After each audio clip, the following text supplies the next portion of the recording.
Welcome, ladies. Thank you so much for joining me today on the Makeup Insider. I've got Megan back with me again, Megan Harrison, and I'm joined by Adele. Adele, how do I say your surname? Hi. I should have sussed that before. Just Rossi. It is Rossi. Okay. Yeah. Thank you. Thank you. Nice and easy. Nice and easy.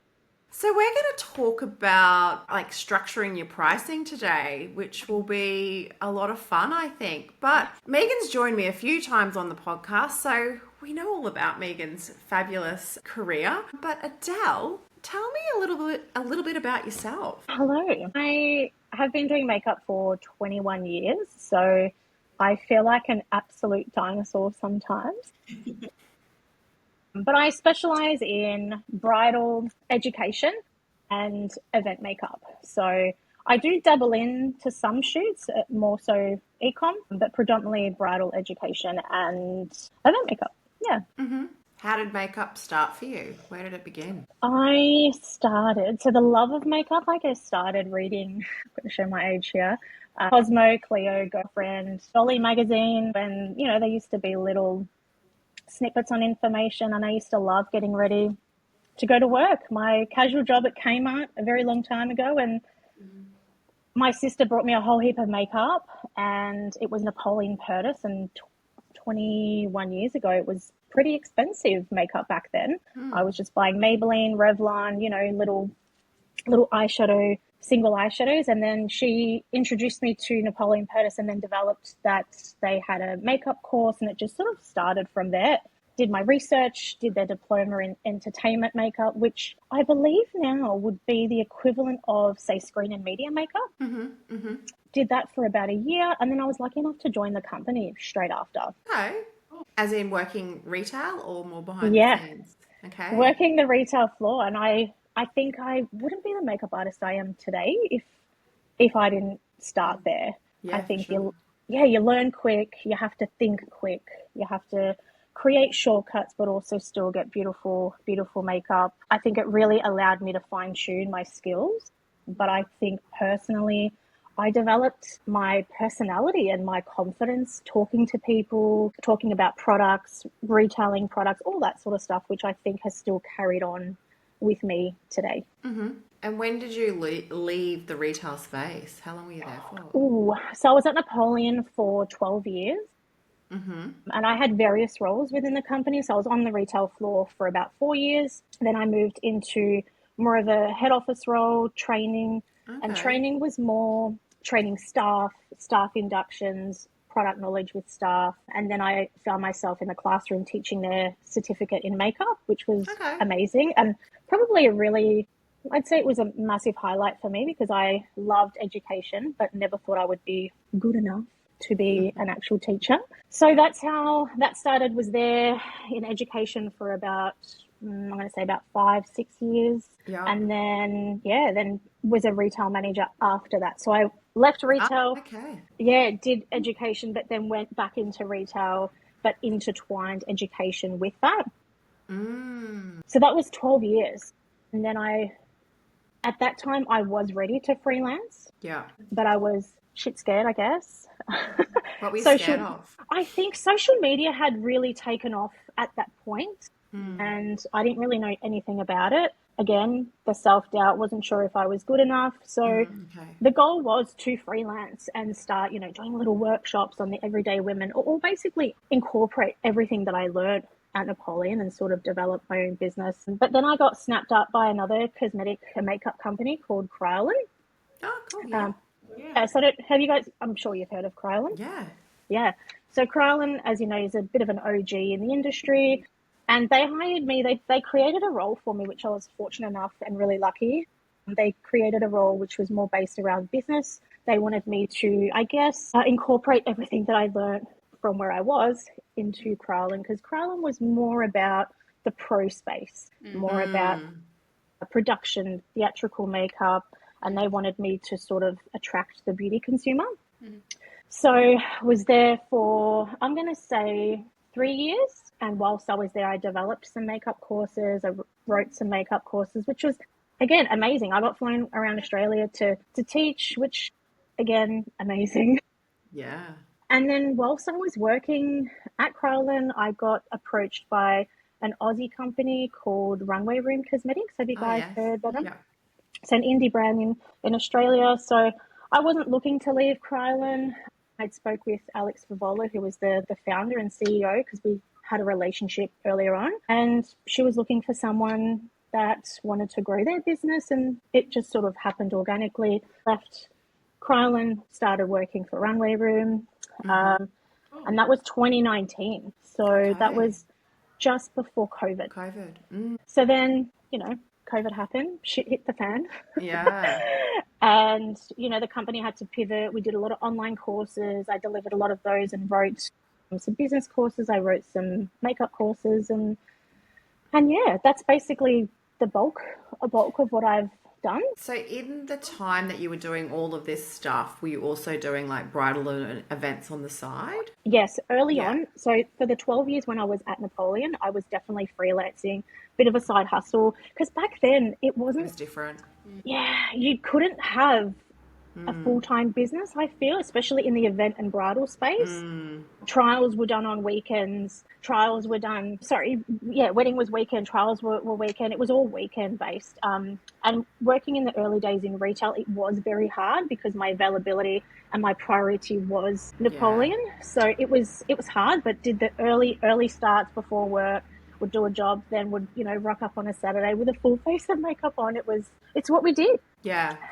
So Yeah, for sure. I freelanced a fair bit in the early days, and then when I got into Crowland and Runway Room, it was, I think I didn't lose passion, but I think when I hit more senior positions and I was a bit more heavily involved in companies, it was just a struggle, and I wanted a social life on weekends, I Yeah. guess. Yeah. Yeah.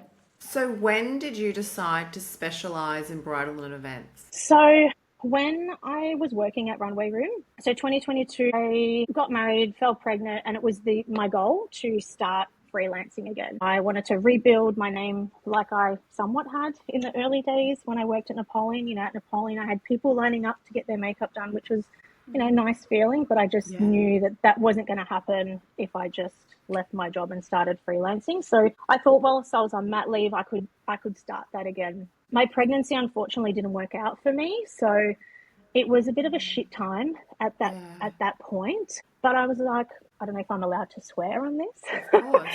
but I was like, fuck it, it's time. It's time for me. Yeah. So I literally left and remembering that I didn't do any freelance work when I was working for Runway Room, and I left with no real jobs lined up. It was basically like, yep, let's just start everything from scratch. And I knew bridal was going to be my bread and butter and event makeup. So I thought I would start with that and then over the years sort of intertwine education. Yeah.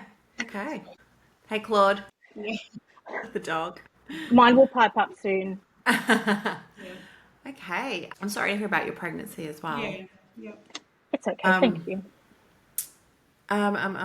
all right. If that didn't happen though, I probably would still be working full time. So from 2022 is when things really changed for you and you decide to specialize in bridal. Yep. Yeah. So 2022, yep, decided to go freelance and yeah, basically Okay. start creating a name for myself in the bridal space. Yeah. Megan, when did you decide? Because you're kind of really heavily bridal focused now, Yeah. but you always sort of have been. Have you Yeah. kind of gone between the two, commercial and bridal? Yes. Yeah. Yeah. We started out just doing commercial, and when I moved to Sydney, the agency that I ended up signing with, they told me to separate my bridal Yeah. and to have no trace of bridal work with anything commercial because commercial clients don't want to see that. Yeah. They really hammered it home at that point that bridal was uncool and you wanted to almost pretend like you didn't do it Yeah. and you wanted to keep the commercial stuff the focus of your makeup career. So that really stuck with me. And I have kind of separated them since then. But I have always done both. Yeah, there was Yeah. only like a year and a half or 2 years at the beginning of my career where I just did photo shoots. And I've kind of done bridal since I was in Sydney. Yeah, I know there are so many artists who do bridal who don't say that they do still now. Really? Wow. Yes, yeah, definitely. Whether they don't advertise, people just find them based on their commercial work and book them for weddings. But they would never even say, I feel like, that they do weddings, because it is still kind of seen by that area of the industry as like uncool. I have never felt that. I've always loved doing bridal. I've always loved doing weddings and being involved in someone's wedding day. Yeah. I've never really hidden that I do weddings. I've always had a bridal website, and I've always, shared on my social media that I do weddings as well. And I would say my income ratio is probably half-half, I would say. Maybe tipping more towards the bridal now. But it is still kind of very divided. Even though I am more focused on the bridal at this point, it takes a lot more time and effort, now. And you separate your Instagrams, yes? I do, yes, yeah. You only have the one website though, right? No, I have 2 websites, You have 2? Wow. Oh, okay, cool. Yeah. Yeah, cool. They really got in my head back in 2010.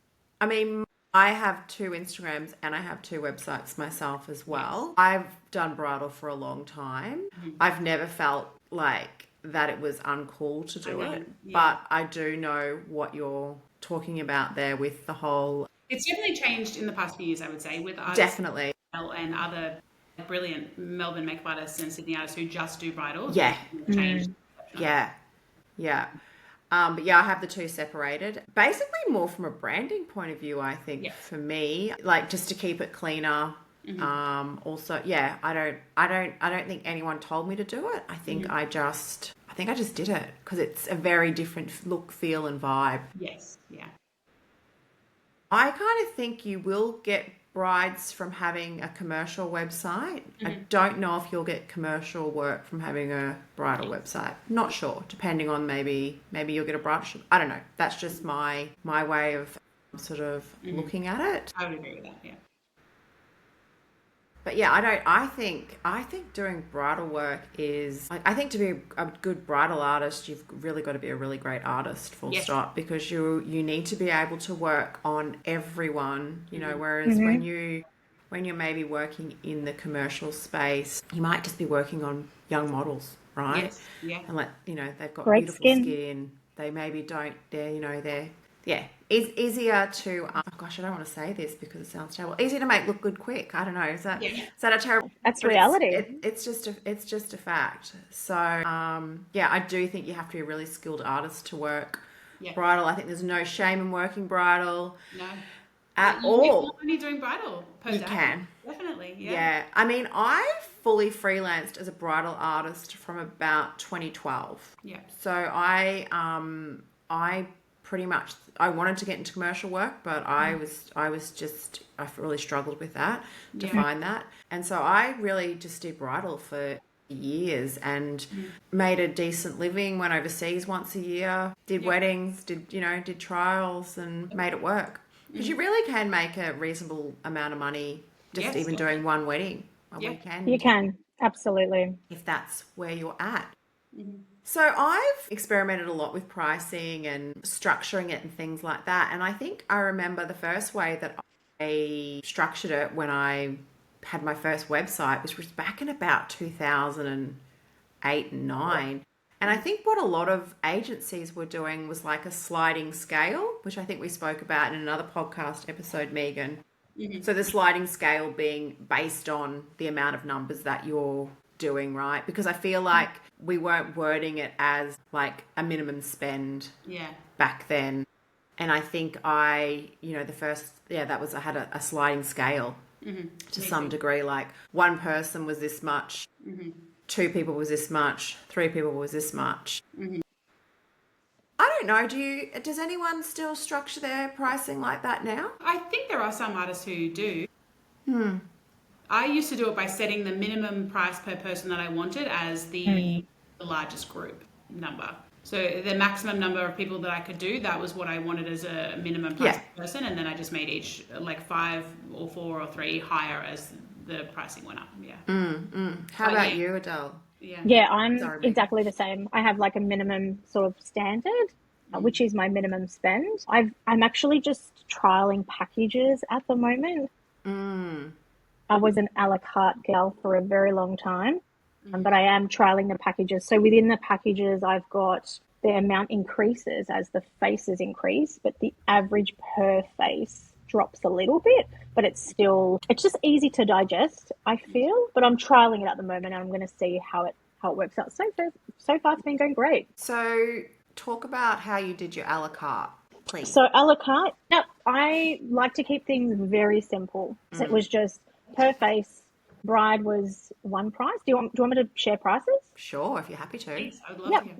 So bride was $280, and then everyone else was $250. Okay.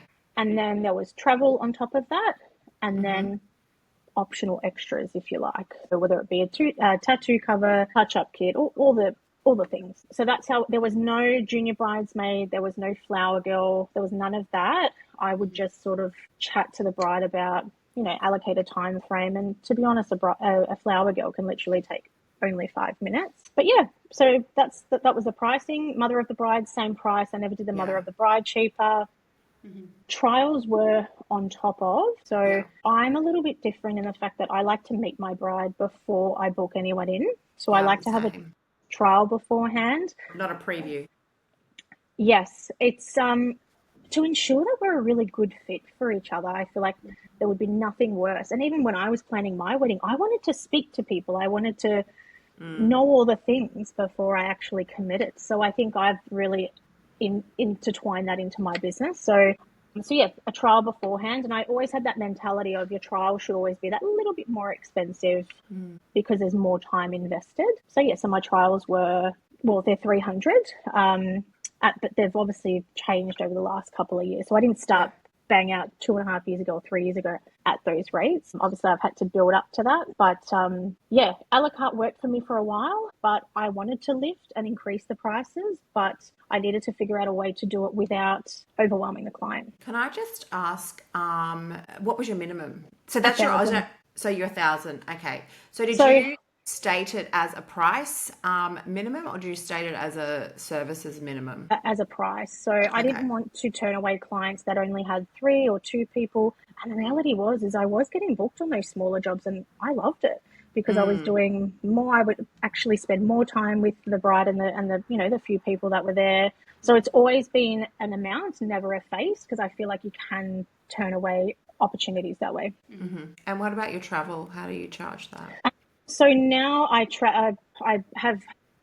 been in 2 months. Do I do an hourly rate? Do I do $1 per fee per kilometre? So it starts at $150, but it's $2 a kilometre. So for example, if I'm traveling, I don't know, only 10 kilometres up and back, I work out the time frame to leave my house, all the things, it's that starting rate. But let's just say if my total kilometres work out to be further, it would start at 150, but then I would just work out what the difference would be with the additional kilometres. I don't know if I've lost you. Okay, so you charge 150 on top of travel rate regardless of where you're going. No, so it starts at, so let's just say if I'm going like 20 minutes down the road, it would be 150, right? But if I'm traveling, say, I don't know, an hour away, I would just work out the kilometres, and it would be $2 a kilometre. Okay. Yeah, that makes sense. What's the threshold for switching over to the working out per kilometre? As soon as it hits 150. Okay, yes. Do you do both ways? Yep, it's return. Okay. Yeah. Okay. All right. And then packages you're doing now, yes? Yes. So only just started this financial year, and it's been great. So since the conversation of pricing has come up, I've just networked with a couple of artists here in Melbourne, and we sort of came together to sort of inspire each other, but also lift the standard here in Melbourne, because I feel like we're a little behind to other states. So yeah, we discussed things, we workshop things, and we've implemented the packages. And so far, the vast majority of us haven't felt, I guess, a drop in bookings, but it was a really great way to increase our prices, so go that little bit more without making it look. The people you workshopped it with, are they at a similar level, following all of that kind of thing? Yeah. Okay. Yeah, pretty much the same, similar aesthetic, and similar pricing to begin with, and we're all throwing each other's names anyway. Yeah. If I was unavailable to do a wedding, I'd be throwing their names in the mix. Yeah. Yeah. Are you happy to discuss your packages? Are they on your website? No, they're not. Okay. Did you have your a la carte on the website? No, I didn't. Okay. So I never did, and they just would inquire and fill out an inquiry form. What I Yeah. have done since then is basically put packages start from $1,000, Okay. just so that it would, I don't know, They iron know out your any, minimum spend. yeah, Yeah. basically. And anyone that's shopping around for maybe the cheapest price, I'm not the person for them. Mm. So yeah, I'm happy to discuss packages if prices and Yeah. all that sort of stuff. I'm happy for that. So I've basically just set it out as per how many people, right? So I've got bride only, which is $1,000. I've got bride plus two, which is 1,200. I've got bride plus three, which is 1,400, and then I've got bride plus four, which equals 1,700. Okay. Cool. So is the maximum you'll do, was that? Is five. Yeah. Okay. I won't do any more. Yeah, no, that's Yeah. awesome. And then Yeah. is that travel on top of that? So travel is optional, and sorry, not optional, is on top, but out of service and out of hours fee, sorry, is on top of that as well. So if it's an extremely early start, there will be an additional fee. Do you count an early start as when you start with the bride or when you leave home? When I arrive, Okay. Yeah. yeah. So if I'm Cool. getting there at say 3:45 for a 4 a.m. start, I don't do yeah. them. Well, I Good don't. for you. Yeah, I never. It was. I just thought, what's part of what we do, Yeah. And then when I started to hear that others were charging these, I guess, early start fees or out of office fees, if you like. Well, it's not normal waking up at 3 o'clock. Let's be, Yes. let's be real. No, that's it. So that's why we've got them. Yeah. I mean, I've charged an early morning fee since I did my first tea ceremony wedding many years ago. Yeah. And I actually didn't see anyone else charging them, but I was like, this is not for me. Like, for me to get somewhere at 4 a.m., for me, yeah, I think my limit is to get somewhere at 6, is because I don't really want to have to get up before 5. That's just me personally. And that's, yeah, when accommodation comes in. Do you have Yeah. a thing for accommodation as well? Yeah, I have like a travel allowance or accommodation fee. Yeah, absolutely. Yeah. If Okay. it's like a 2 hour travel, and if it's a really early start, I think for security reasons, I think it's really important. Because there's a lot of, wildlife on the road. Yes. Yes. Yeah, for me it's like a safety thing, and also I feel like I get jet lagged if I Yes. yeah, I really struggle to recover because I've got an autoimmune disease as well, which can play havoc. And I know, it's, yeah, it can be really difficult. So, yeah, I think I implemented that a while ago. And Adele, when someone inquires with you, do you just have a PDF made up or do you send them a personalised quote? I'll always respond and make sure it's really personalised based on where they're getting married and all the things that they've included into their inquiry form. And then I give them the opportunity to book a phone call with me because I like to vibe with my people. Yeah. And I feel like once they've spoken to me, I have a very higher chance to, I guess, close the Convert. deal or convert. Yeah. So I have an automated system in place where they just jump on, they see my availability, and I only do them early on in the week. They book a call, we have a phone call, and then from there, the trial's booked in if everything aligns. Okay. Yeah. So I forgot the original question. Sorry, Vanessa. Yeah, no, you answered it. It was I about did? sending out a Okay. personalised quote. Yeah. Okay, amazing. And then I attach that PDF in that. Yes. So you don't use Dubsata or anything like that? No, I have been weighing because I think I'm at a point where my admin is somewhat consuming life at the moment. 194 emails. I was like, oh my God. Yeah, What was I got that? rid of because I just had 2 weeks off, so I didn't do any admin for the last 2 weeks. Oh, So okay. I've had, thought I have a nice little break, just do a few things, and I've come back, Yeah. with 400. I haven't really scratched the surface of that yet. Yeah, wow. Wow. I do have one other question for you, Adele.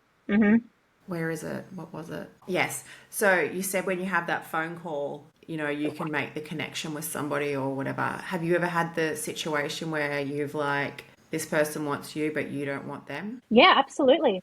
Yeah.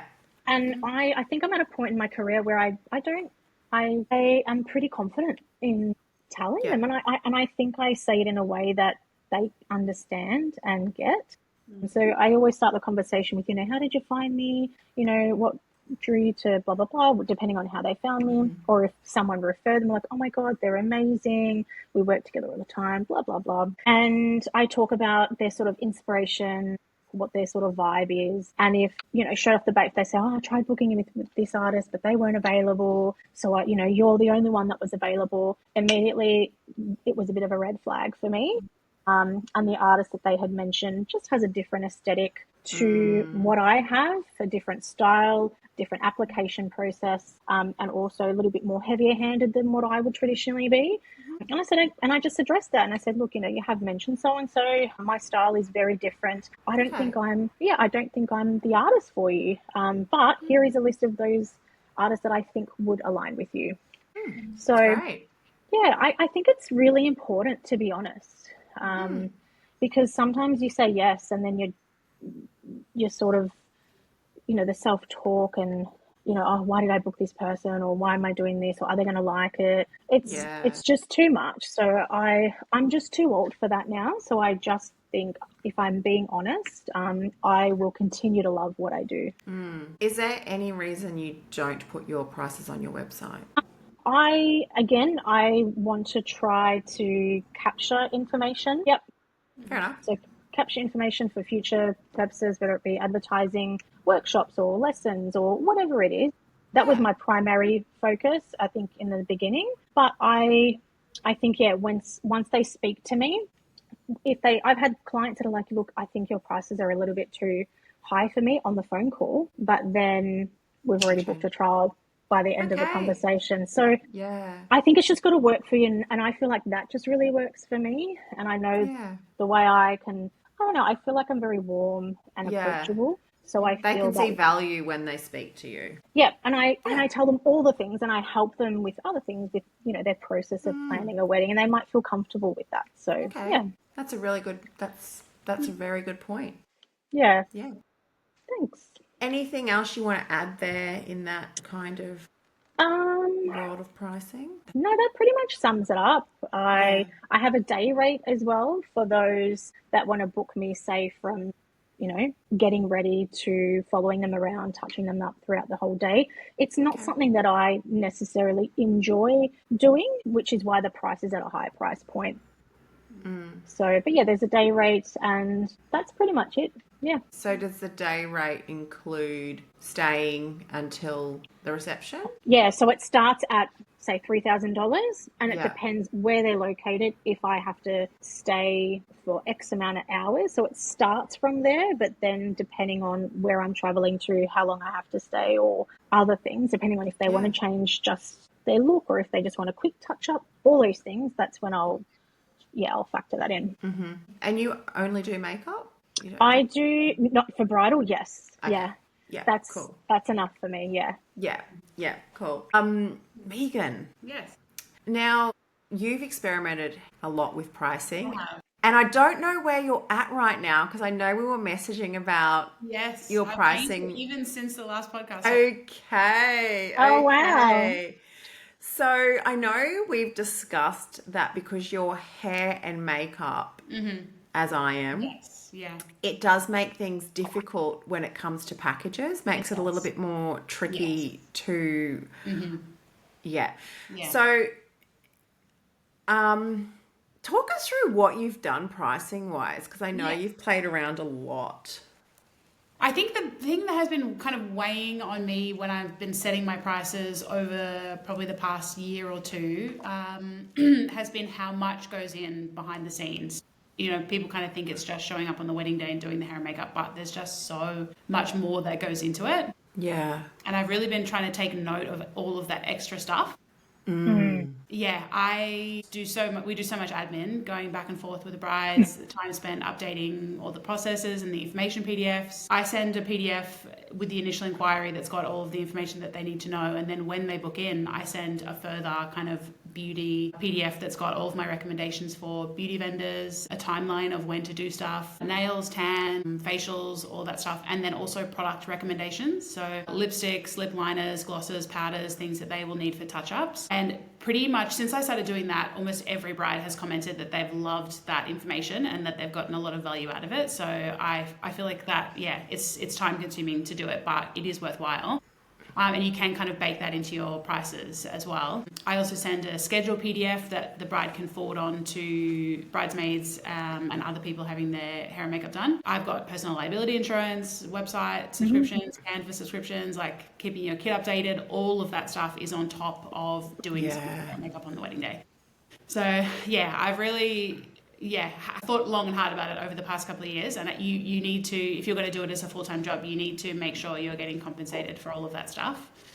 I also, like Adele, and I think like a lot of other artists, really care about the wedding day. Don't go so far as having a phone call. I can definitely see the value in doing that because you do want to connect with the brides, and oftentimes you end up kind of being friends with them after a wedding day.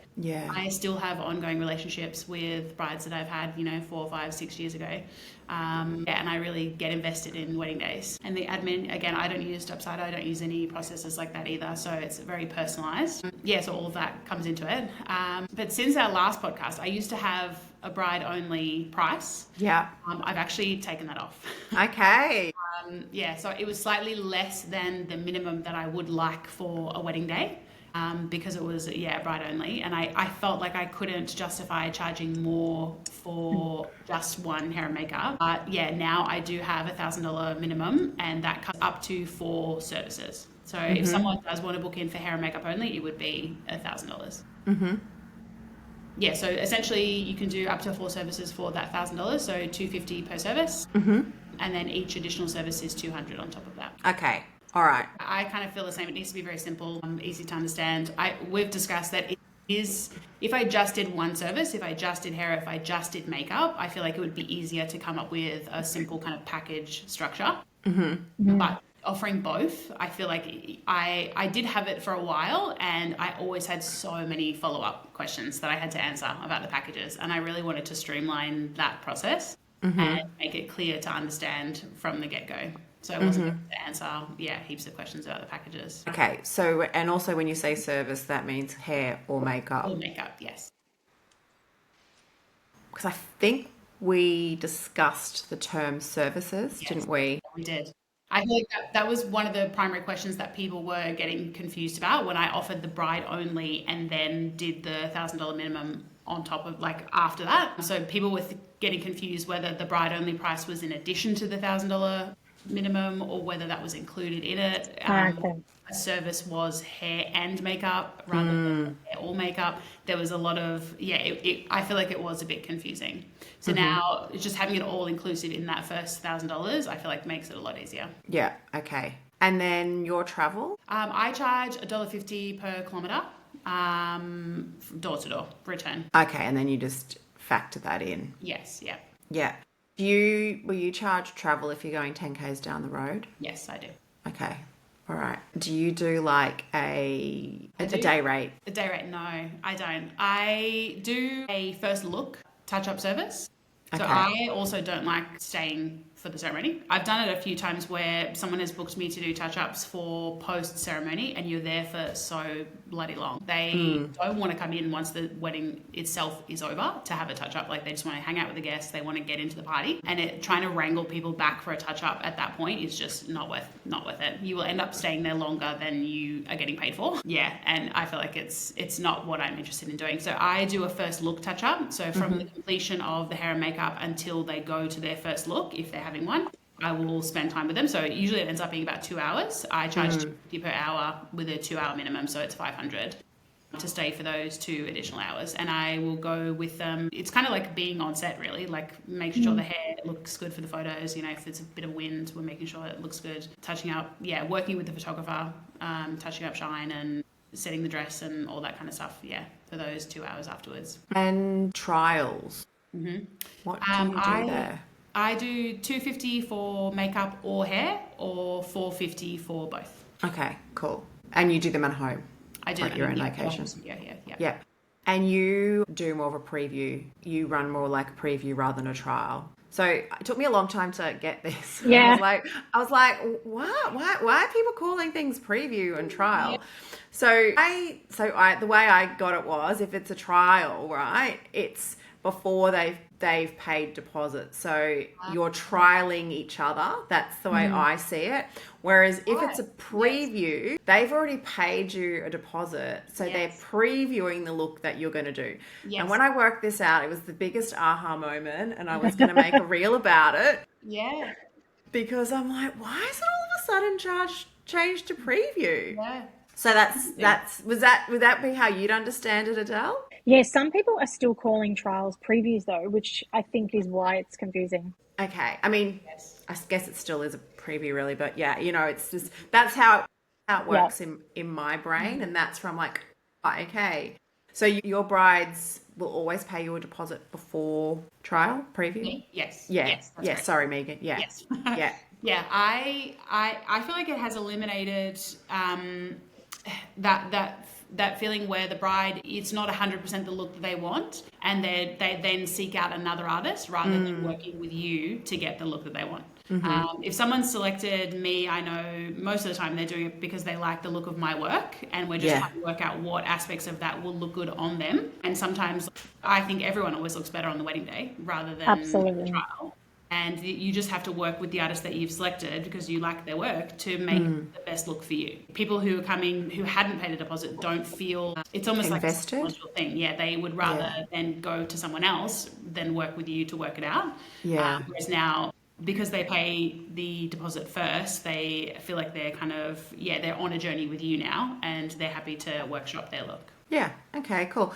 Do you have anything in your terms and conditions if they decide after they've had that that they want to go elsewhere? Is there anything in your terms and conditions about that? Yes, I have a cancellation fee schedule. Yeah. Yes. Okay. Yeah. So usually people are having a trial within kind of 2 months of the wedding day, I would say. It's pretty rare that someone, because of the fact that they've paid the deposit, they're locked in with you and they're happy to just do it closer to the wedding day. They're not trying you out 8, 9, 10 months before the wedding and then potentially going with someone else. So yeah, I have a cancellation fee schedule, but I've never had to use it. Once someone is kind of booked in, the only time I've ever had where they've paid a deposit and they end up cancelling was because the wedding itself was cancelled. Once I introduced the paying the deposit first, I've never had someone book in with me and then go with another artist after paying. Yeah. Okay. And what deposit do you take? I take $250. Okay. And then you just get full payment? Yeah. Within 7 days before the wedding. Okay. And Adele, what do you do? I do a 30% deposit to book in with me, and then 2 weeks prior they pay the remaining. Okay. Excellent. Okay. And Megan, I don't know if I said this. Are your prices on your website? Yes, they are. They're all there? Okay, cool. And you choose to do that because then it eliminates time? Yeah, just saves time. Yeah. I don't really know. I feel the same. Like you could. I personally, maybe it sounds bad, but I personally can't be bothered trying to convince someone to book me. I hate talking on the phone. Yeah. I could never do that with it. Yeah. I feel like I've almost avoided an office job or any kind of job where you would have to talk on the phone purely for that reason. I could never just sit on the phone all day. Yeah. So I don't even do phone communication with someone who's booked in. So it's email only. Sometimes someone who's booked in said, "Can I just get on a quick call with you?" And I say, "No, we've got to keep it to email." Yeah.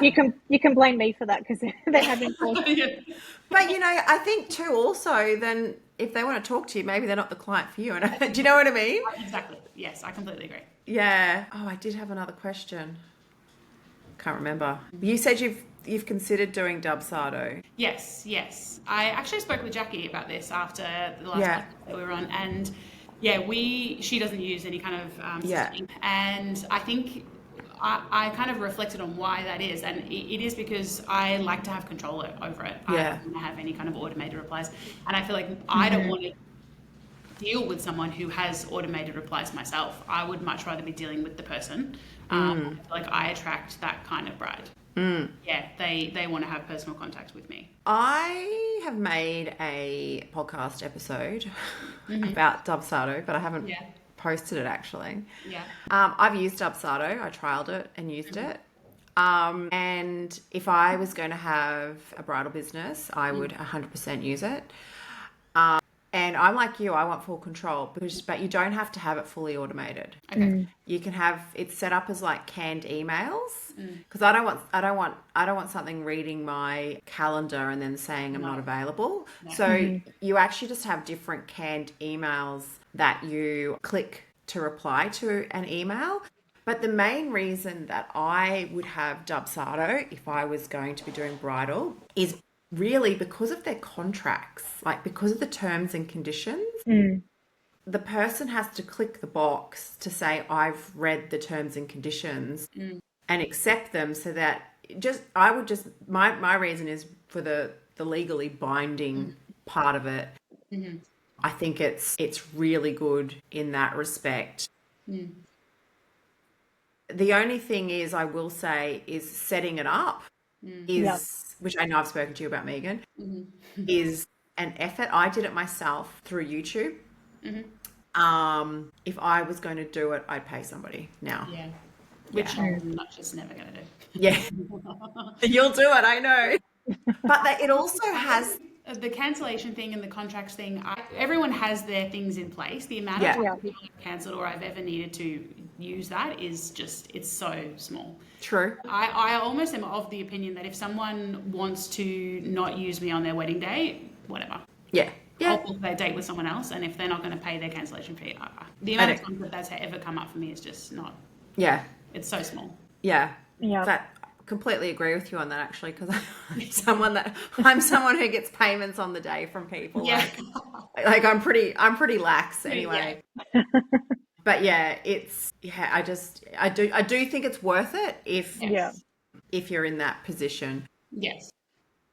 A girlfriend of mine. Yeah. Sorry, my girlfriend, she uses Dubsado, who's also in the bridal industry, and she cannot recommend it enough. Yeah. She's like, Adele, you need to get onto it. It's just, the idea of setting it all up just freaks me out a little bit. And then it's time investing, whether you get someone else, you still got to relay that info, all the things. So I'm just not there yet. I mean, it is... potentially with the volume of your emails, though, that, like, I don't have anywhere near that much admin to do. So, but yeah. And it has got the calendar, the proposals. You can link it to your accounting software if you use accounting software. Yeah, it's got a portal that you can put everything in. Like, I mean, you can upload photos as well from trials. It's a great tool. Yeah. But also you just got to let go of control as well, which sometimes is hard as well. Yeah. So for me, the way I have my pricing at the moment, I don't have anything on my website. I have in the past had bridal pricing on a website. I think for me, since moving states, I've really just been sort of sussing out, working out what I want to charge, or where I want to, I don't know, just where things sit, because I actually don't have a name for myself up here. So it's just more like some of the work I've done is through other people and things like that. But I am getting a little bit more of an idea about my pricing now, and I do a bride only service, which is hair and makeup bride only, and that's $770 including GST. And then depending where it is, I may charge a travel rate. I don't charge travel if I'm going into the city or something like that. For me, it's kind of part of the service for me. That's just how I work. But I do require parking. Yeah, same. So, yeah. I mean, if I had to drive an hour, then yes, there would be a travel fee. If I'm doing a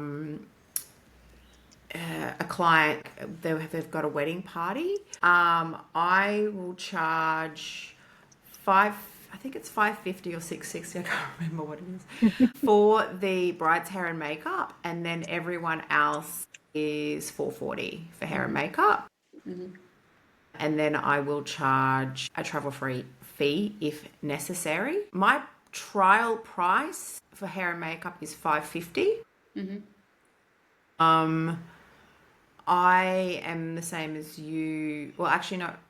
I think once upon a time I used to charge my trial prices the same as on the day. But to be honest, I have put up my prices when it comes to bride only. Like I never used to be like I wouldn't have a bride only fee. It would have been like say $440. I would have had everyone as the same price once upon a time. Am I making sense or am I just confusing? Yes. Is it all making sense? Yeah, sorry. I should have written this down. And my travel fee is return, and I think I'm $1 a kilometer each way if I'm going like an hour and a half or something. You know what I mean? Yeah. If it's over an hour and a half travel, I require accommodation. Yeah. Otherwise, it's too much for me to turn up on the day after driving. There's a location here in New South Wales. I think it's Moma Farm. And it's like 3.5 hours away. I think the furthest place in Melbourne that was quite popular was Ngambie, wasn't it? Yeah, probably, yeah. What's that? There's a few How long places does that that are one on take? that 2 hour threshold. Euroa, also the butter Butter farm. Factory. Yeah, that's I've a done popular few one.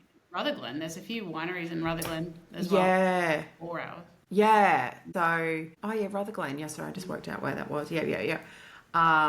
There's a couple of nice venues up there. All Saints Wineries up there. That place is spectacular. So that's where I sit with my pricing. And then if I'm doing an event hair and makeup, one service, I aim for 500 Yeah. for one if I'm traveling out to do one hair and makeup. You don't really do one hair and makeup events, do you, Megan? Or they'll come to your house? Yeah, I don't really get a lot of inquiries for event makeup. Yeah. Yeah. Yeah, it's mostly just bridal. Yeah. How about you, Adele? Do you do an event makeup price? Yes, it's 180 and it's in studio. And then Okay. if I'm on the road, the minimum spend still applies. And it's Okay. and it's 200 plus travel. So 200 per head plus travel. Okay, cool. I suppose one thing for me to add is I don't want to do work. I don't want people to come to my house. That's just, I don't know. I've always had this weird thing about doing clients from home. Yeah, my studio setup has a separate entrance. I feel like if people had to come through my house now, I would probably feel the same. Yeah, and I don't know why I have this weird thing, but Fair enough. whenever I've had it, it's just always been like, oh, why? Like, It and I've feels done really intimate. Someone yeah, walking, yeah. and I have done a lot of work. Like I've done a lot of clients from home, like trials and things like that over the years. Maybe not so much event makeup, but I will pretty much always opt to go to someone else rather than them come to my house. So do you have a studio set up, Adele? Yeah, it's at home. It's just the first bedroom as soon as you walk in. Oh, that's good. So they don't really Yeah. see anything else. Are you in a house? Unit. Yeah, cool. Yeah. Cool. If I had a studio, I think I'd like a separate studio. It would be fine. But yeah. In the beginning, I felt weird. And I always used to say to my husband, because he works Monday to Friday, I would say on a Saturday, oh, just, hang around before you head out just to make sure that I don't get any weirdos. But I do have, surveillance. I've got security door, and they're actually paying me before they come. They've left a deposit. So if they weren't really keen, touch wood, nothing's happened in the last couple of years. So let's just hope it continues that way. Do you do a lot of event makeups from home, Adele? Yeah, I do. Absolutely. Over winter, it's been absolutely crazy. I feel like I haven't really had a slow season.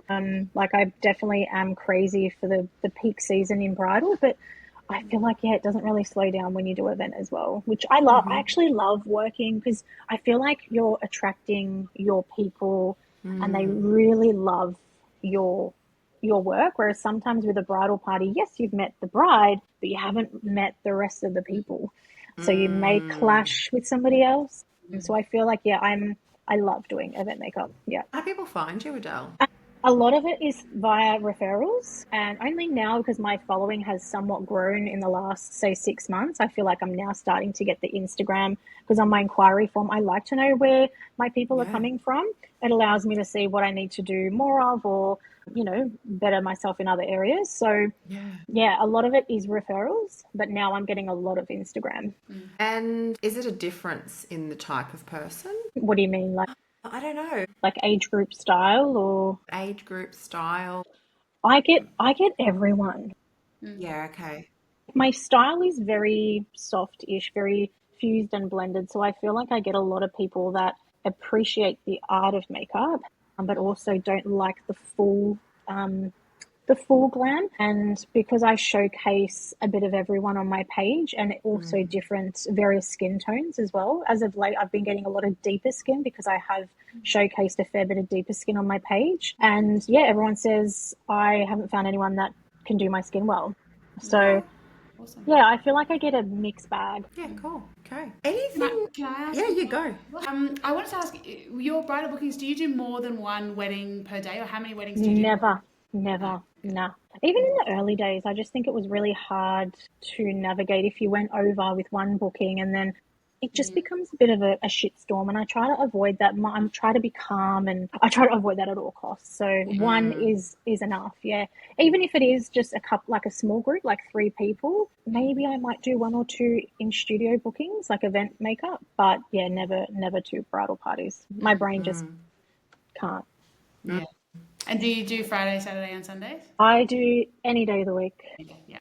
Yep, any day. Bridal season's looking very, yeah. How far in advance do you open your book? I have been doing 15 months, but now it's going to be 12 months. I just feel like I don't know. I feel like 15 is just too far in advance. Yeah. So I'm going to stick to 12 months moving into this financial year. prices Yeah. Sorry, say that again. Your prices might have gone up after the 12-month period as well. Oh, yeah, I have a separate PDF. So every financial year, so I have a PDF for now and I'll have a PDF for the next financial year. So if I decide to increase, whether it be a small percentage or whatever, I'll send them the increase because the last thing I want is to lock in, original prices and then you turn away so many potential other jobs. Yeah. What's your book opened, Megan? Mine's pretty loosey-goosey. I have a couple of weddings already booked for the end of next year, but they were referrals from previous brides. Yeah. They were people who wanted to book me because I had already done their makeup. Yeah. Yeah, so I just booked them in. Yeah. But I do usually do it kind of per season. Yeah, so I wouldn't be booking end of next year at this point. I would wait till the end of this year to open. So yeah, kind of. Yeah, cool. What are like a couple of products or, 3 to 5 products in your makeup kit for bridal that you think are really essential for every artist? Megan, you go first. I did a little list, yeah. Yeah. My number one thing is a makeup chair. Yeah. Oh my God, yes. Yes. I didn't think of that one. I was stealing that.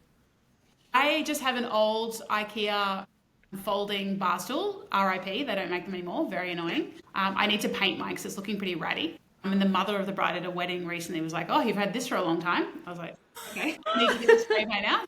I'm like, "Well, they don't make them anymore."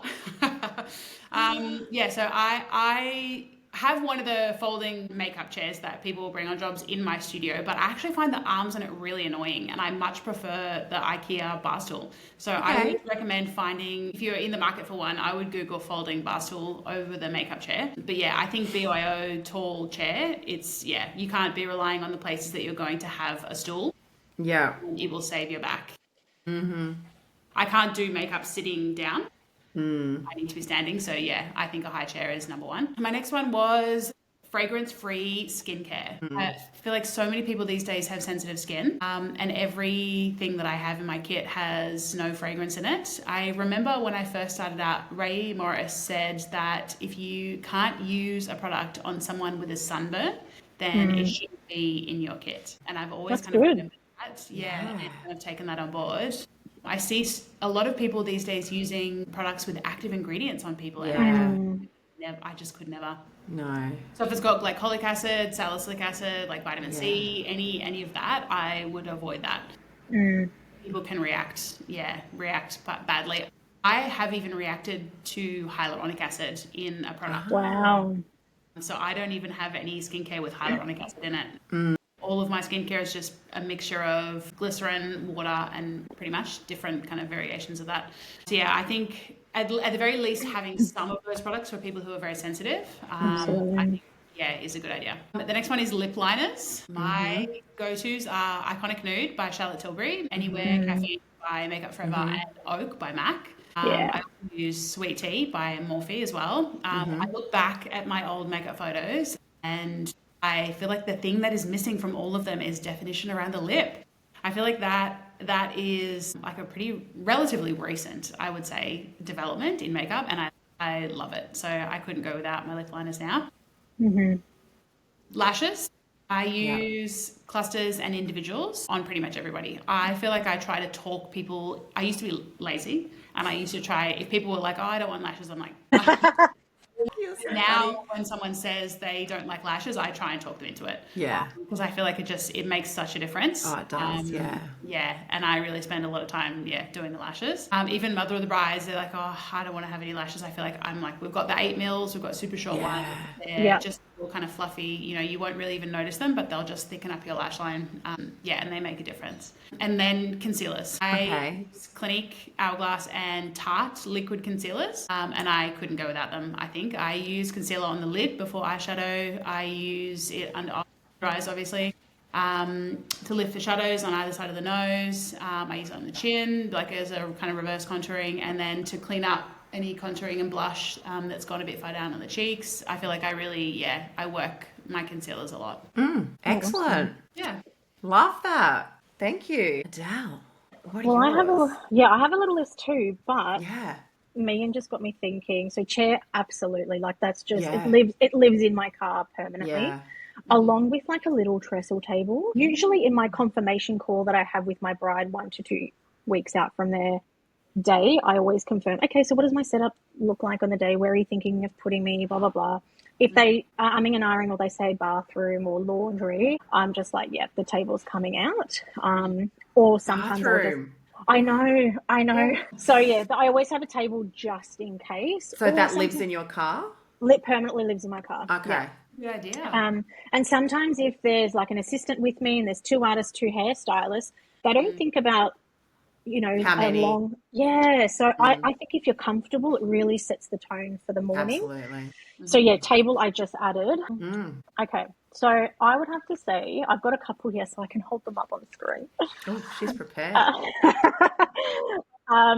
I think colour adjusters are super important to have in your kit, not just for working with various skin tones, but I feel like these days I'm getting faced with different spray tan undertones and I'm having to mix a little bit of this, a little bit of that to get the right foundation match. So I try not to carry too many foundations in my kit, probably about 10 to 15 across a few different brands, but then I use these to mix the perfect colour every time. What are they from? That's you've got the correct what are they called? Are they called adjusters? Yeah, colour adjusters. And they're from what are those ones from? These ones are LA Girl. Okay, so we've got a blue and a yellow. Yeah. Blue and a from yellow. LA Girl. And then these are Face or Atelier. Atelier. These are better. I feel like these are better quality. Yeah. So once I run out of these, they do the job. I will move into those. How often do you use those? Do you mind? All the time. Yeah. All Which the time. colour would you use most? I feel like blue and olive are the two that I use the most. Yeah. Because I feel like there's a real hole in the market for olive foundations. Is that really only agree. a couple of brands that I would say do olive. And blue, because sometimes you might think, oh yeah, this color might work, and you just need to cool it down and just sort of bring it back to a neutral undertone. As the color of the skin gets deeper, I'm mixing a lot of yellow and orange, or this one here is called Heat, so it's like a red orange.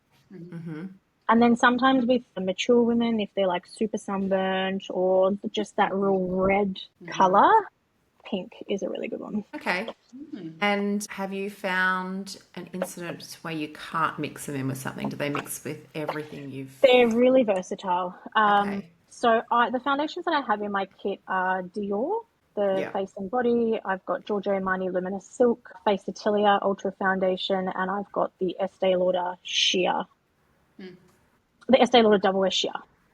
And Yeah. you're literally mixing like the tiniest bit. And I prefer to work with adjusters over rather than mixing in, just so I can, because sometimes sometimes they don't need to be adjusted everywhere. So I just like to, add a little bit here and there. And so that's how I do it. But yeah, olive and blue would be my most common.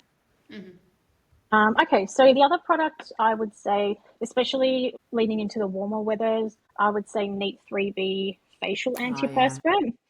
Really good to manage sweat, hot flushes for your mothers of the bride. I think it's just a really great primer for that, and it really helps with the sweats. I had a bride 40 degrees mid-March, and I was stressing out because she's not one that would wear a lot of makeup. So I'm like, for sure she's going to be touching her face. And when she walked down the aisle, because I attended that wedding as well, she was fresh. Really? And obviously there's other things. There's layering. There's a couple of setting sprays involved. But I honestly do believe Maybe just that. say exactly what that is, because it's, what is it, the three So I the have seen brand, it. the brand is Neat 3B. And then the actual product is Face Saver Gel. You can just So get it's it from Chemist Warehouse. It's if you're a face sweater, yeah? Sweater or Like maybe like super oily.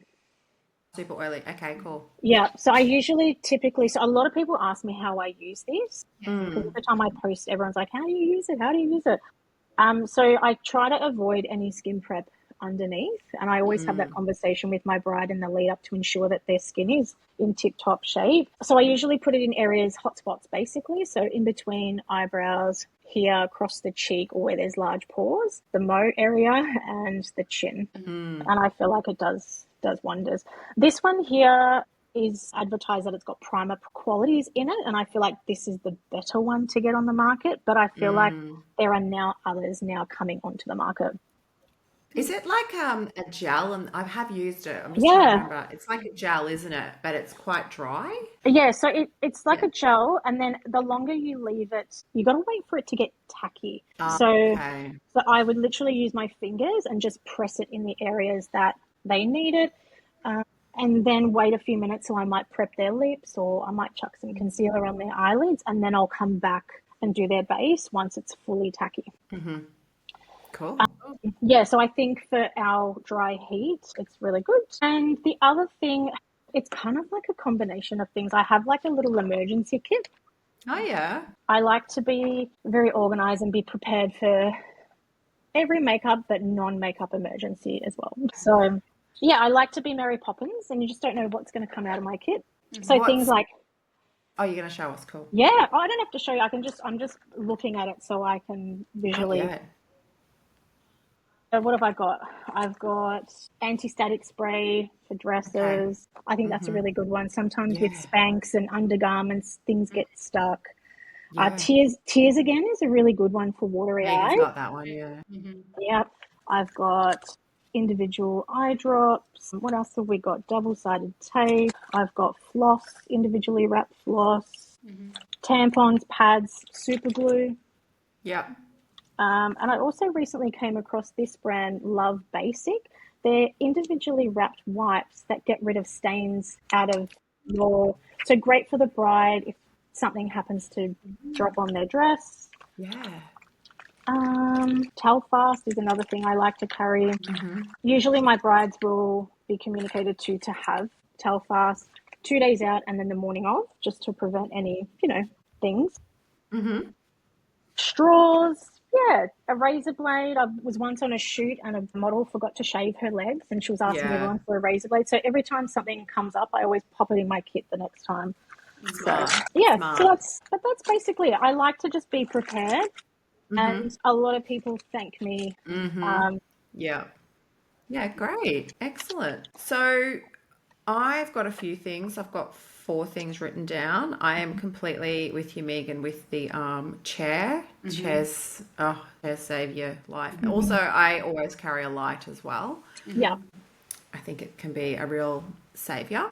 But my first one is a bit different. It's a website. So Okay. with everybody at risk of losing their entire Instagram Yeah. and their entire business, Mm-hmm.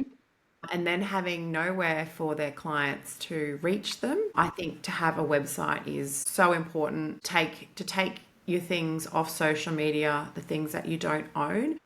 And you can have a website quite cheaply now. I don't think they cost anywhere near what they used to. I actually host my bridal website on Canva Pro. So I think my Oh, wow. Canva Pro costs me $160 a year. If I can't even remember what it cost me, to be honest. But I just hope... 165. Is it 165? Yeah. Yeah, so I host my bridal website on there. And yeah, I think I use Canva Pro all the time. And it was so, I made the website in like a couple of hours. But I have made a lot of websites in my lifetime. So, website, if you don't have one, get one. I just actually was talking to a girl in Perth yesterday, I think, another makeup artist, and she lost her Instagram. Yep. So, yeah, gone. It's very common. I feel like it's happening a lot now. Yeah. It's happening so much. Well, And then also, there's just no one to contact to get it back. Yeah. It's just gone. yeah. Well, Penny, for example, she lost hers. And then the others are products. So I don't think all waterproof mascaras are made the same. No. And no one makes the waterproof mascara like an Asian country, in my opinion. Yeah. And I just think that this waterproof mascara, it's called Heroin Make, that's it there, is like the best waterproof mascara I've come across. And I love a waterproof mascara for curling lashes because it's the only thing I think that holds a curl. So I think a really good waterproof mascara is essential in your bridal makeup kit. Actually, I use this on shoots as well because it holds the curl. My other two, I've got NARS concealer, the one in the pot, the soft Soft matte, love that. matte. Yeah, I don't think there is any other concealer on the market like that. agreed. That concealer, it flattens areas. Yeah. Like it does something to scarring, to skin texture that I haven't seen any other concealer do. And it has saved me on jobs. I just think it's a fantastic product. The other one I think every makeup artist should have in their kit is, it doesn't have to be definitely this one, but a long wear foundation, like Yeah. double wear. I actually can't use double wear on its own. Someone give Same. me a lesson, help me. I'm like, how do you blend that?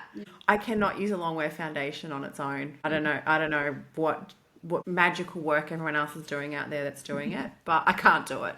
But I can use it mixed with something else. Yeah. So they are they're my four things. But I think that what you girls come up with was amazing. I think your little kit, Adele, actually your adjusters, that was genius as well. Yeah. And Megan, about the skincare, like I just didn't even think about that. I think that's so important that we don't really talk about, right? That can save your bacon on a job. Yes, yeah. Either you have fragrance-free skincare or you get public liability insurance. Oh yes. You should have True. both. But Or you have both. Both. Yeah. Yeah, You have both, I think. Let's quickly talk about that because I don't think anyone talks about that. I have mine with double AMI and it's not that expensive. No, it's Not like at all. $55 a month or something. Mine is. Yeah, I think mine's like $3 something a year. Yeah. Yeah, I think mine 400. I think I'm with Relion. Yeah. Yeah. Yeah. Yeah. And who are you with, Megan? I'm with Amy as well. Yeah, I've honestly had insurance since I started, I think. Yes. Because I've got a hairdressing background. We had to have, as a when I had a salon, you had to have public liability. Yeah. So yeah, I've had insurance for years. Yeah. I just think it's worth it. Yeah. 100%. It's worth it, but also some wedding vendors, some venues actually ask to see your certificate. So I think it's super important. And just for peace of mind. Yes. Yeah. And I just think it does convey a level of professionalism, when you have it as well. I mean, I don't really tell anyone I have it though, but I just, yeah. Do you have it on any of your PDFs, Adele, or anything you send out? I think no, I don't think I do, but I think I might include it. How about you, Megan? Do you? I don't know, but for the same, I have had brides recently. Actually, I've sent it out twice already this Yeah, for this season, the venues have requested that the vendors have it. Yeah. And Is also, there if you do races with Flemington requires you to yes. have it as well. Yeah. Is there anything else that you either want to add to what we all just discussed about products and stuff? How long is a piece of string? Yeah, I know. Yeah, cool. Cool. I actually feel like, one thing, because I see artists often talking about like their must-have kind of products, but I do, when I was thinking about this, I was thinking like there is no one, like I feel like everything is kind of replaceable. Like I have my favorite products that I use, but I could get the same result with 10 other products in a similar, like I'm not really Exactly. married heavily to any one individual product. Yeah. Yeah, I feel like you got to be a bit versatile.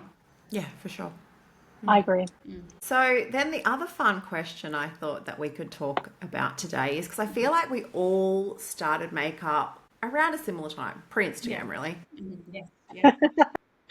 Pretty a lot of things. So my question is, if you were to start your makeup journey again and you were focusing solidly on being a bridal artist and you were going to go into the same level you went into now, how would you do it? What would you do differently? Or maybe I'll just go first and tell you my thoughts.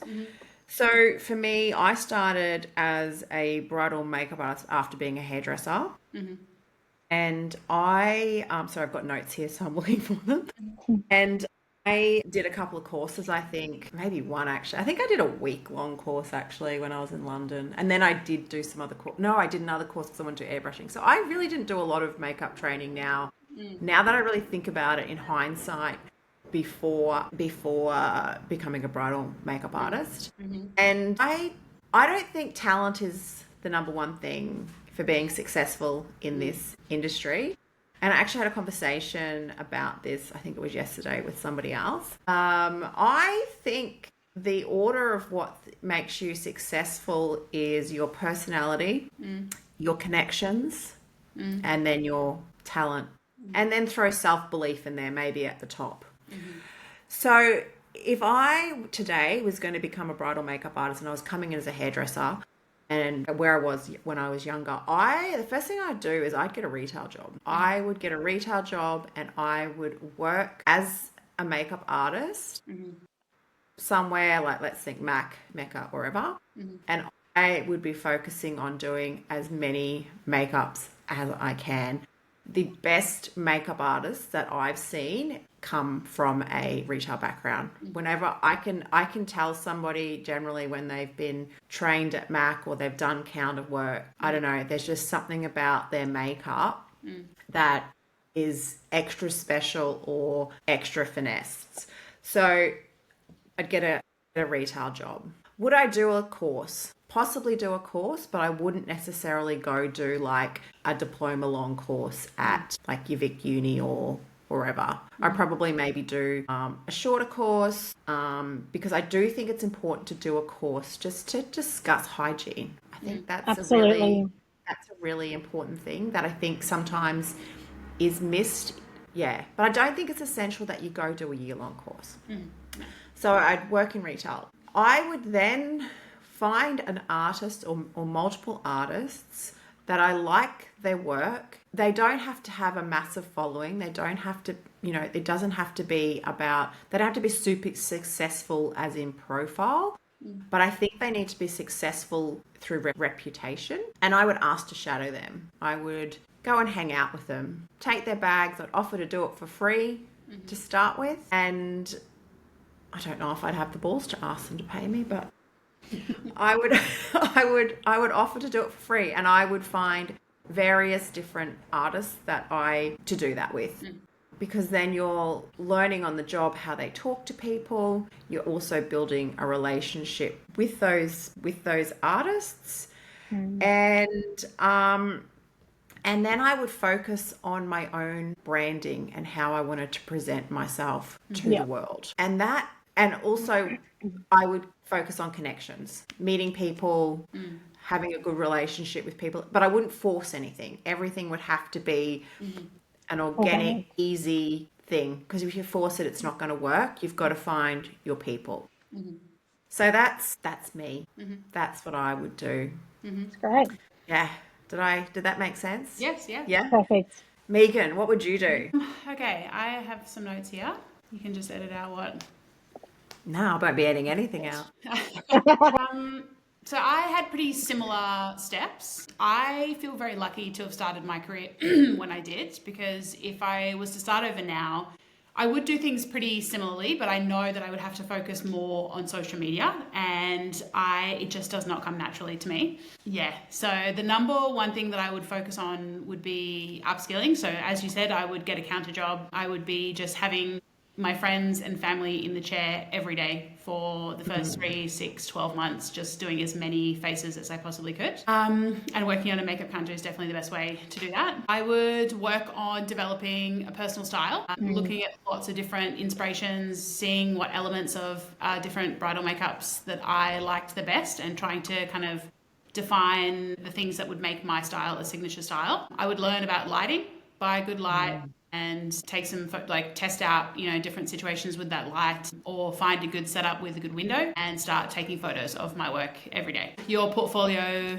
when you're first starting doing weddings will be the number one thing that people are booking you for. I think you don't really need a lot of photos, but having good photos with a clear background with good light is important. It will also help you develop your skills as well, seeing how your work photographs. Adele, I think, can speak more about the Instagram side of things, but I think you need to have... Can I? Yes, you definitely can, more than I can. But you need to have a social media presence of some kind. So start a page and start posting your work. Yeah, creating content. I think that the things that are available to makeup artists starting out now on Instagram are pretty amazing.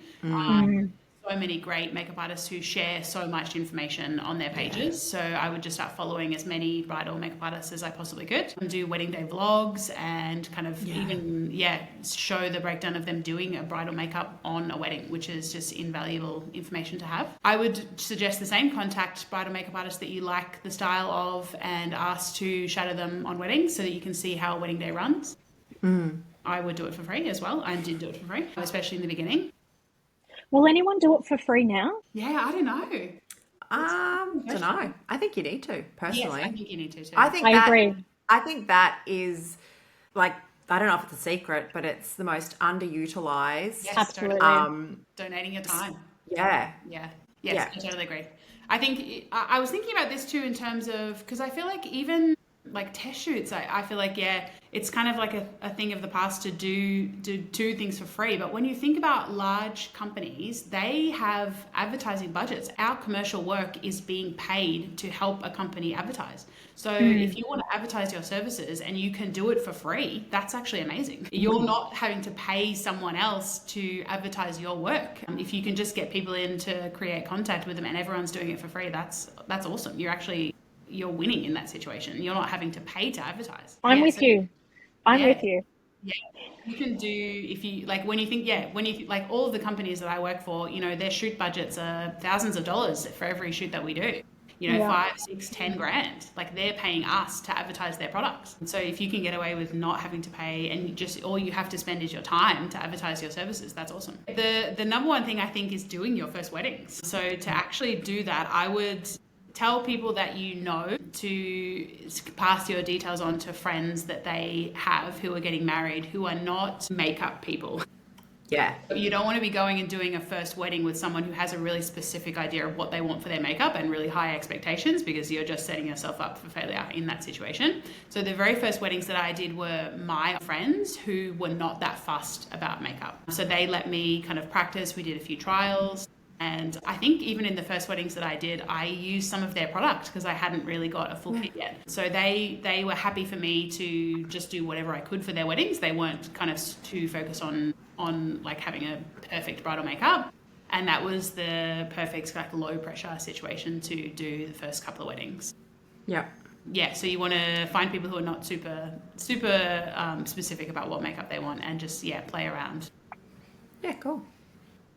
Yeah, I think that's probably the best. The other thing would be to start connecting with photographers who are just starting out as well. We kind of do this in building a portfolio for a commercial clients, but you can also do it for weddings. Yeah. find some wedding photographers. I know there's Facebook groups for wedding photographers who are just starting out, and do like content days with them. Yeah, organise, for a model or even a real couple to come in with their wedding outfits on, and that's a good way to get some photos initially as well. Absolutely.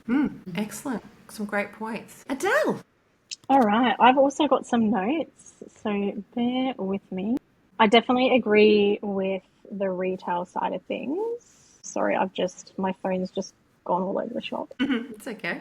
Yeah, retail, absolutely. It's a fast-paced environment, allows you to think on your feet. And I think in bridal, you have to do that.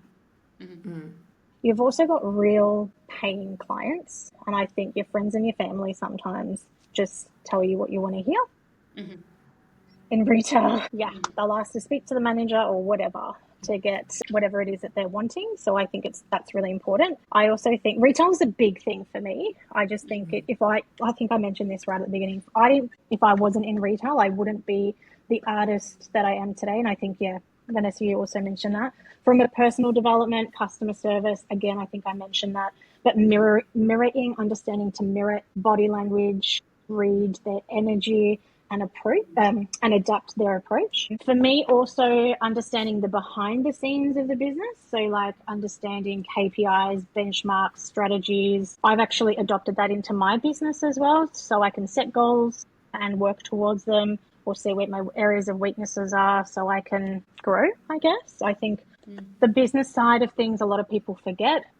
And it's super important to run a sustainable business. What else have we got here? Ongoing training and feedback, which I think is super important. And I do feel like there is a culture that a lot of people, especially makeup artists of today, they are investing in themselves, which is really nice to see. Speaking to your client. So speak to brides. If you want to attract brides, create bridal content. If you don't have the client, create it. I feel in the early days, look, social media was very daunting for me a few years ago, and I've evolved and I've actually enjoyed the journey.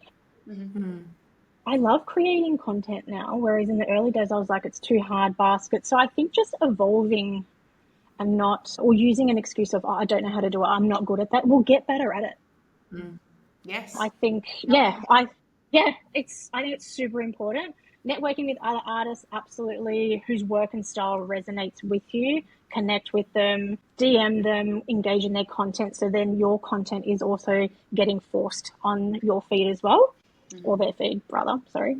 I think understanding the importance of your marketing. I think marketing, and I think this sort of ties in with what you said, maybe Vanessa, is I think you can be an average artist, but if you have killer marketing, you'll be an amazing entrepreneur. But also I feel like if you're an amazing artist and killer marketing, I think you can be unstoppable. Yeah, agree. So if you identify your brand and your aesthetic, and by that I mean not a logo on a mirror, not a logo on your director's chair, those little people think of branding, or like a boss babe shoot, not like, hanging it on anyone. But I just think there are other areas of the business that people need to work on. Your messaging, your core values, what you believe in, solving problems. That's the sort of shit you should be talking about on social media and talking to your people. I get really passionate about this, guys. Sorry. Yes, no, this is awesome. Did you want to say something, Vanessa? I did actually. So I think one thing that I was guilty of as a makeup artist, posting for other makeup artists. You're posting for your clients. You've got this picture, you're like, oh my gosh, like something's not quite right with the makeup, which isn't actually only you can see, but you don't want to post it because you're posting for other makeup artists, not your clients. Does that make sense? Sorry, you keep going, Adele. No, but I thought I can put my hand up and say I am like that, because I also am an educator and I am teaching artists, and I'm zooming in on my work to see, is that worthy to post? And I love how others just have confidence to just post things and just, I love that. But it's just the OCD in me that I just can't. What else have I got here? Branding. I also feel like people just need to slow down to understand things. So whether it be understanding color theory, understanding how to run the back end of the business. It's not a race. I think everyone is at a different point in their journey. People take 10 years to get there. People take 20 years. Some people take 2 years. Some people can just grow overnight with a viral video. Success looks different to everybody. And I feel like people just need to slow right down. Jumping on trends. Okay, that's great. That's the world we live in. But also, rushing to be an educator or just little things like that. I feel like people just need to slow down. Yeah. What else have I got here? I think that's about it. Yeah. Yeah. Sorry, it just ended very abruptly, didn't it? No, that's great. No, I love the slow down. Yeah, I just sort of think we can be fooled that success is overnight. But did you say 21, 22 years of makeup artist, Adele? Yeah, I'm celebrating 21 years of doing makeup this year. I think Megan's and mine is quite similar, but then I was a hairdresser first. My timeline's strange with makeup because it kind of dipped in and out, But, all of us are plus 15 years. Yeah. I don't know, I think things take time. And I think I learned so much about makeup when I started creating content and videoing it. I got so much better when I started creating content. You can just see things so differently when you video it. Just what impact it's going to make. I think I've been guilty of this. I wanted to start doing something and we got it straight away, like creating content, but you just have to start. Yeah. Right? I think that's just our creative brain, I think. We just want to be good at everything, so we just have to hurry up and do it, And then you'll make a video and you're like, oh, I should have cleaned up the background, but then you'll never do that again, will you? Exactly. So, or you're like, oh, the audio's shit, so I'm going to get a mic or something. I don't know, just little things. Do either of you have anything else you want to add? We've been going for a while, an hour and a half. Yeah. It's good. Yeah. I'll just look at my notes.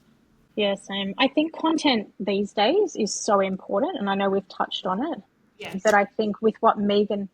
Your content creating journey, if you... Oh, yeah, sure. Yeah. I don't think my content is, I like my content. I'm very particular with what I post. I post a lot to stories, and I don't care what I post to stories, whereas my feed... Because I do predominantly bridal, event, and I dabble in a little bit of e-com, I know myself I wouldn't be able to manage 2 accounts. So I have everything on the one account. But after listening to you earlier, maybe I do need a separate website, or maybe I do if I want to grow in that area. So I've definitely made a note of that. I realized that, how you photograph, my makeup just wasn't translating. I'm like, it looks amazing in real life, but it's just not translating. I didn't understand light. I didn't understand the iPhone. I didn't know the capabilities of what an iPhone could do. So I did upskilling myself. I think the very first class I upskilled was with Mia Connor. She's been a massive inspiration, not only as an educator, but just being really authentic, I think, to the industry. So I learned a lot. She did a content workshop. So she showed us how she takes photos and how she edits. When I say edit, like how to enhance something, not necessarily how to chuck a filter on and make everyone look like an AI image. So I think that was the first one, and that helped me. But then I started noticing other artists, and I was like, no, I want to be better. So then I also connected with 2 other local artists here in Melbourne, Talia Leopes and Stephanie Piazza, which in my opinion, I feel like are very strong leaders here in Melbourne. Yeah. And I just loved the way their photos, their technique, just everything. And so I did my first lesson with Talia, and that was the first year that I went out on my own. But I will say I was overwhelmed initially because I was like, oh my God, all the products have changed. Oh my God, there's so many things I need to know. The layering technique wasn't what we did on retail. It was just a blush, a highlighter, mascara, a lip gloss, and you're done. Do you know what I mean? So I found doing a lesson really helped me. But then I wanted to do another lesson to really confirm everything. And because they've got a very similar style, they're different, but similar, I wanted to learn more the content side of things. So I picked Stephanie's brain. She showed me some different tools, some apps, lighting, and I spent so much money. If you look at my studio now, it looks like the MCG. It's seriously well lit up. I've got so many, but I love it now. I bought myself 2 digital cameras and realized that the iPhone just wasn't it for me. Yeah. The video is good, but I just love a digital camera and the quality. I feel like it really showcases what your work actually looks like in real life. And yeah, just content, get models. And I just kept experimenting. And I've had so many content days where I haven't really liked what I've produced, but it was a personal development. I call them creative days. Yeah. I call them creative days rather than content, because I feel like it puts a lot of pressure that you have to produce something. Yeah. So the creative day allows me to just try a new product. We have products that I've never products before, products that I've never laid before is what I was trying to say. And try different lighting setups. So now I've got reflectors. Now I've got, you know, a 3-point setup in my studio when I film content. And I really like the way my content is looking, but I always just want to keep getting better. Yeah. That's awesome. And also just watching what other people do. Like I went from doing like, you know, a long video of like, you know, my setup rather than like a 0.5 of a second or a second, and just showing little snippets. Yeah. I don't know if that answers your question. It does, yeah. That's amazing. I think you just got to evolve and try things. Yeah. A friend of mine recently did a half-day one-on-one with Stephanie, and she said it was amazing. So, she said she learned so much. I think both those girls have changed the content perspective and how we look at lighting. The way their brains think about that sort of stuff is just incredible. Yeah. See, I love natural lighting for my content. I've got a lot of lights. And yeah, like nothing for me. Like I used to do a lot of e-com at Maya, and there was this one spot in the studio where if I took a photo, like I just looked like I was a genius. Like, I mean, like the models were these beautiful girls anyway, but the light just hit right, and it was just at the right time of day. It just filtered right, and just like I could look at them on the phone, and like I think now when I look at people's work, like you can sort of see the difference between when it's really good lighting and not. Like I feel like you just get better at what you see in other people's work, because I think comparison can be such a killer. You're like, why does their makeup look so much? How does it look like that? But a lot of the time, not taking anything away from their artistry, you know, it is the ability to be able to light something and take a really good photo. I think they admit that though. They say that the lighting is super important and how it is. Yeah, no, I mean like if you're an artist looking at other people's work. Yeah. Oh, absolutely. You know, I still do it today. Yeah, remember that they are probably incredible artists, but you know, there's a lot of other things that go into it. Like especially even when I look at like images of celebrities and the makeup online, you know, there's some incredible photos, but I think a lot of the time those photos have been taken by somebody else, by a photographer. And oh my God, there's no celebrity photo that's not photoshopped. Yeah. I'm fortunate enough that I get to work with Maria Patil a fair bit. Do you guys know who Maria? Yeah. So I do a lot of work with her, and we do like NGV Gala or Glamour on the Grid and other events throughout the year, or just, you know, other stuff. And for Glamour on the Grid or for NGV, it's a proper shoot. Like there's a photographer there, there's a videographer there, they're editing in the hotel. Yeah. I hope she's okay with me mentioning this. I feel like with Brownlow and kind of stuff, you can kind of see the behind the scenes that this is happening. Yeah, and then it gets dropped at a certain time, and it's for me that has really, and working with Maria a lot has allowed me to be inspired. That creative process, and that is the main reason why my feed or my grid, I'm just so picky with how I lay it out and how I want it to look. But I just feel like if you can produce some high quality images, you will start to see a lot more inquiries come through. Absolutely. And then other artists, they notice you, and then you start to get referred by them, and it's just a domino effect. Yeah for sure. When it comes to content, I think something that is slept on and people don't talk about is cap cut templates. Okay. Oh my gosh. I hate for mine though. Those templates, you can create a video. I mean, whether or not you're going to post it to your grid or not, that's another story. But if you can create an amazing reel that takes no time to create, and you just put it in these templates. And I've done that before, and people go like, "Wow, you're amazing at content." I'm like, no, I'm not. It's CapCut. It's CapCut Oh, templates. okay. Yeah, they are. Yeah. They'll like do a zoom. They'll do a great transition, and they know how long to keep a video going. Right. And So it's synced with the music as well, so it's even more yeah. engaging. Like when the beat drops, there will be a new image. Yeah. Yeah, it's awesome. Do you use Yeah, them? well, yeah, I recently launched an online bridal masterclass, and Yeah. I was trying to create some stuff. I was very overwhelmed with it all. Yeah, CapCut just chuck some videos, some imagery, and bam, you get. And even just like if you type in "coming soon" or Yeah. new product drop, especially for small businesses, the effects that are already there that don't even have to. You don't even have to think. It's just they're amazing. Yeah. Is your Bridal Masterclass available already? It is. It Yes. is. Oh my gosh, I'm gonna get I it. launched it last week, which was overwhelming. Thank you, thank you. It's been great. Tell us about your masterclass, Adele. So basically, it sort of came about because I guess wanted to showcase my techniques, but also I feel like a lot of people forget that everyone has a different face shape, everyone has a different eye shape, and it just goes back to being, I don't know, authentic to the industry. I talk about that a lot. And I feel like sometimes when I'm scrolling and doom scrolling on social media, I feel like there's a lot of the same stuff that we see, the same process that everyone's doing, everyone's doing the same thing, right? So I really talk about the why and why it's important. So it's called the Bridal Edit. And I called it that is because I want to reinforce that you should be editing your technique or your masterpiece to suit the individual.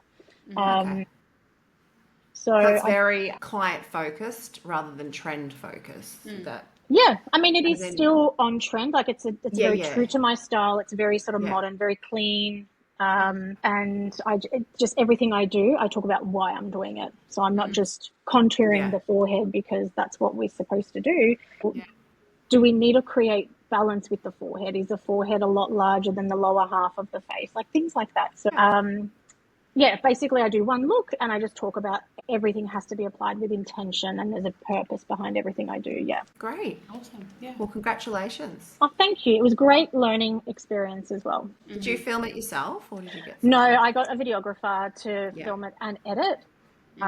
And being a control freak, that was hard. And I don't like to be in front of the camera. I like to be behind the camera. I like my work to do the talking. Yeah. So, and here we are. But Well, yeah, it was great. It's a great confidence booster when people actually buy it. And I've had people from America, from India, it's just been amazing. Like I actually had a bit of a cry when I launched that night. I was like, oh my God, people are actually buying it. So, I mean, it's a lot too because it's a piece of you. well, it's my baby. Do you know what I mean? Like I think people forget that you pour your heart into something and you just want people to like it. So Yeah. Yeah. Well, congrats. And thank you so much, Megan and Adele, for thanks for spending having almost me. 2 hours together. Yeah. Wow. Hopefully Lots of editing. I love it. Yeah, so much, I think, incredible information that we've shared. And I just think knowledge is the best thing, right? Sharing what you're doing. And there's not one way fits everybody. You know, you can make it's your business, make it work for you. Yeah. So thank you so much, both of you, for sharing and being so transparent. So Our pleasure. thank you. Thanks for doing this as well. Yes. Yeah. Pleasure. Take a little